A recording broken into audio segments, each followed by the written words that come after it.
IVC, Dale Gateball 33, here to do a kind of Vinyl Finds video. So those of you who've been watching my videos last year during lockdown, where there were no shops, no fairs, no car boot sales, no auctions, so I dug into my sort of boxes of records in the garage where there are records that are not particularly valuable, but I've spares from collections and odds and sods, and pulled some stuff out of there in sort of desperation, and that was good. I managed to find some things that I have subsequently kept. But I've kind of, that well is dry, I think. So now we're in the lockdown, whatever it is, 3 or 4 in the UK. No fairs, no record shops, no boot sales, no auctions again. I have a few boxes of records that are records to sell that I've purged from the collection, or I've had that aren't to my tastes. So I've started to dig into those because I'm also on a vinyl diet. John 6-inch Pianist has told me I had to go on a vinyl diet in January, so it was quite tough and harsh, but he insisted. So I'm trying, and I've only been getting a few records in that I'd sort of previously pre-ordered pretty much. I haven't fallen off the wagon apart from once or twice, yeah. So what have I found? And another reason for those records also is down to space. So this is the box room in the house, which is where I try and keep all my records, and so I kind of am limited. There is a finite amount of records that I can have, and so sometimes I have to get quite picky. Although my wife is softening a bit. It's gone from, in terms of like going into the other spare bedroom or whatever, it's gone from the no, never, over my dead body to maybe, possibly, which I've taken as yes, sometime. So I've changed my view perhaps on my where I set my bar now. So sorry, enough of that waffle. Nearly 3 minutes and I've not shown you a record yet. So yeah, so 10 records here that I have pulled out of the boxes, and that's pretty good hit rate actually. So I probably had a 75% hit rate in terms of records I've pulled out, revisited, and thought, that's pretty good actually. I might keep that. So what's up first? I can't remember now because I've done this video twice or 2 or 3 times now, so these are all shuffled, so I'll be as surprised as you when it comes up.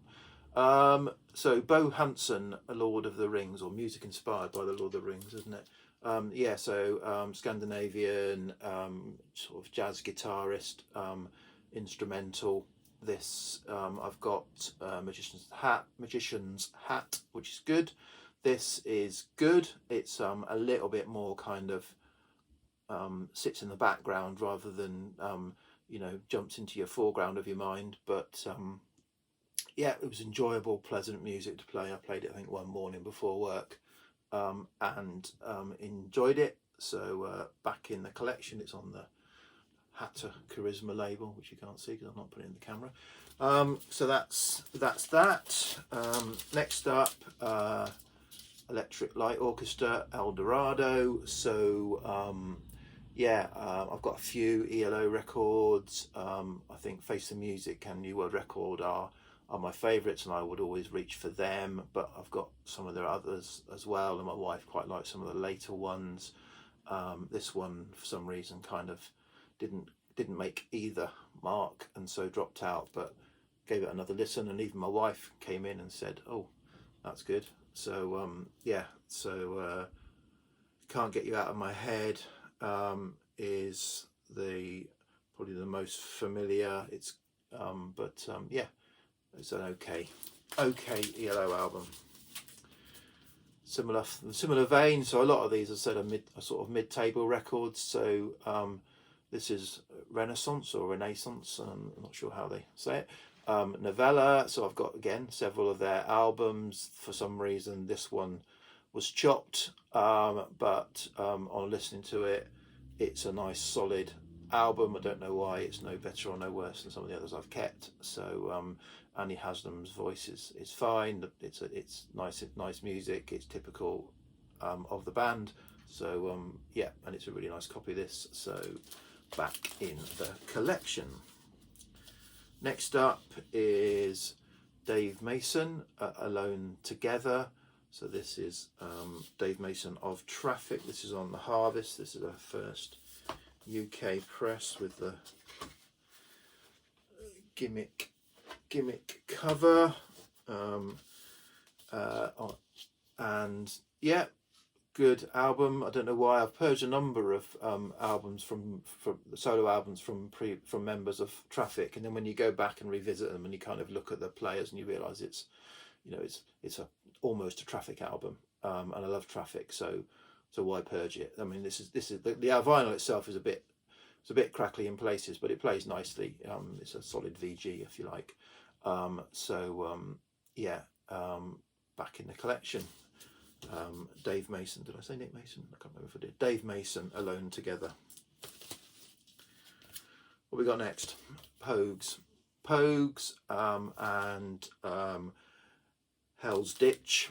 So yeah, Pogues. So I love Rum Sodomy and the Lash, and I've dabbled with a number of their other records around that period, and I've had them and I've got rid of them, and had them and got rid of them, and this was one that was saying it was late. This is a later one. This is 90, I think.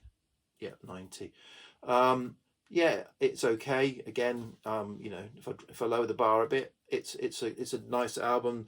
I think more the instrumentation and the music. It sounds like Shane MacGowan is getting more and more inebriated as this go on, and is virtually incoherent.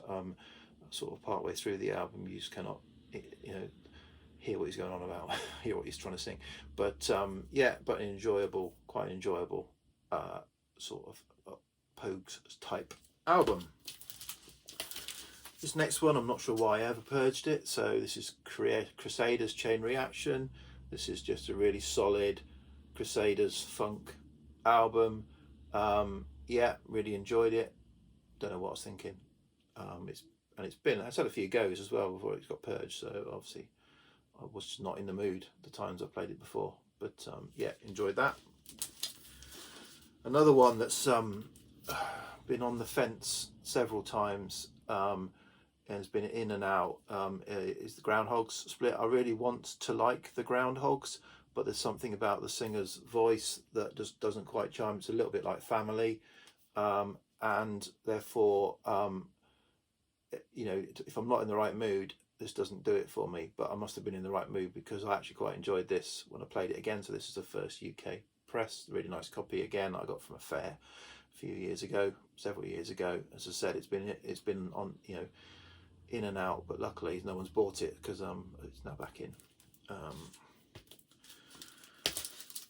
Another mid-table fare. So this is Camel, Rain Dances. So this, I love Camel's first 4 or 5 albums. This is a bit of a lineup change in this one, but it's an okay UK prog album with the Canterbury sort of feel, maybe waning a bit. Yeah, it's a nice listen. So back in the collection, Camel, Rain Dances. Yeah, so these last two similar. So yeah, so I got a kind of collection that had a lot of 90s stuff in it, and some of those 90s albums are worth a bit, so I got rid of some if I didn't absolutely love them. Still got some in the boxes, and quite a few went into the collection, but this is one that I didn't even really listen to. So House of Love, sort of familiar with some of their singles, but this is I forget what it is, probably their 3rd or 4th album. It's sort of jangle pop, paisley neo-psych indie, but yeah, really enjoyed it, really enjoyed it. So I might be now seeking out some of their earlier stuff, but yeah, this was just nice. Yeah, glad I hadn't sold it, I suppose. And back in the collection, so House of Love and Babe Rainbow is the album. And then finally, similar is So this is best of REM, but this is best of REM up to 1991. So, and 1991 is probably when I became aware. So this is sort of the album that's got Losing My Religion on, I forget. And that's the album I came in with. I don't have it anymore on CD. In my CD days, the album that's got Losing My Religion on, which again I've forgotten. And after that, I'd also bought this Automatic for the People, which I think got played to death. At the time, it was the sort of, I don't know, the sort of dinner music of the time. I must admit, I have very little desire to play this again. I did have an original vinyl copy of this that I did sell. It just doesn't. I think it's been like overplayed, and it's a little bit too earnest. It's a bit like, for me, like U2. I've got very little desire to play a lot of U2 stuff. Yeah. So and similar this. So this is the best of REM that picks up sort of mainly after this period. And looking some of the tracks on there, I'm thinking, maybe not. But this is their albums up to, well, it came out in 91, but it's probably their albums up to about late 80s. And it's also, therefore, it's got a consistent sound and feel to it. It is sort of much more jangly, sort of jangle pop type stuff. And yeah, really enjoyed this. So it picks up sort of their first 3 or 4 albums. Yeah, really enjoyed it. And so into the collection. So who would have thought, because I've had quite a lot of REM over the years, that I would have put the best of back in. So that's it. So that's 10 records of the ones that I've rescued from the sell boxes. I've got a few more to go through, but yeah, it's proving quite interesting.